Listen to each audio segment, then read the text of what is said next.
कधीच नाही चुकणार तुमचे फेवरेट टीव्ही शोज झी5 सोबत, तेही एकदम फ्री। आई आई अगं कसलं धर्म संकट आलंय ग माझ्यावर। माझ्या यांना आता माझी गरज आहे। इकडे त्यांना त्रास होतोय, मला तिथं जाता भी येत नाही, त्यांची सेवा भी करता येत नाही। मी काय करू? पारू पारू पारू पारू पारू मी तुझ्या हात जोडते, तू तुझ्या पाया पडते, वाटलं तर पदर पसरते, पण प्लीज प्लीज माझ्या आदित्यला वाचव, त्याची अवस्था फार वाईट आहे अगं। आदित्य सरांना काय झालंय? तुम्ही गप्प काय बोला ना, आदित्य सरांना काय झालंय? मी हात जोडते, आदित्यचा जीव वाचव। हे बघा, तुम्ही असं हात वगैरे जोडू नका, मालकीन आहात तुम्ही फक्त बोला ना, आदित्य सरांना काय झालंय? नाही ग पारू, एक भक्त जसं देवाला शरण जातो ना, तशी मी शरण आलीये तुला, प्लीज मला भीक घाल प्लीज। आदित्य मॅडम काय करते, उठा तुम्ही आधी, तुम्ही बोला ना काय झालंय आदित्य सरांना? पारू,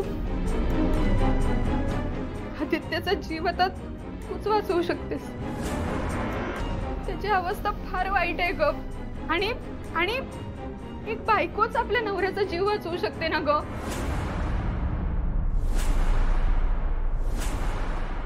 म्हणजे त्या जाहिरातीतल्या लग्नात तो नवरा झाला होता ना तुझा, आणि आदित्य आणि प्रीतम तुझे मित्र पण आहेत ना ग चांगले, मग मैत्रीच्या नात्याने एका मित्राला वाचवशील ना ग पारू प्लीज। हे बघा, तुम्ही मला फक्त सांगा काय करायचं, मी काय मदत करू शकते तुमची? मला तुला एक रिक्वेस्ट करायची आहे पारू, तू ना वहिनींचा राग आदित्यवर काढू नको हा। दामिनी मॅडम, हो मला कुणावरच कसला बी राग नाही हो, तुम्ही फक्त बोला ना, मी काय मदत करू? तू माहितीये ते लेप की काहीतरी बनवलं होतं? लेप बनवायचं आहे, मी आता बनवते, तुम्ही एक काम करा, तुम्ही पुढे वा, मी लेप बनवून बंगल्यावर आणते। बरं, ही बंगल्यात आली तर कसं चालेल, मग काहीच उपयोग नाही।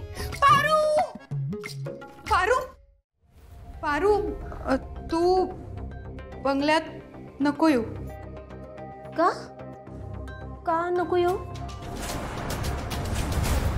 त्याचं काय आहे ना, वहिनींना तू ओळखतेस ना ग, मी इथं आली आहे ना, ही वहिनींना माहित नाही आहे ग, आणि मी इथं आलेलं त्यांना चालणार पण नाही, त्या खूप चिडलेत तुझ्यावर पारू। तू दिशाचा अपमान केलास ना, त्यांना सहनच झाला नाहीये, त्यांनी तर सांगितलंय पारूला या बंगल्याची पायरी सुद्धा चढू द्यायची नाही। हो, अशी सूचना दिली आहे सगळ्यांना त्यांनी। देवी यांनी मला बंगल्यात यायची बंदी घातली।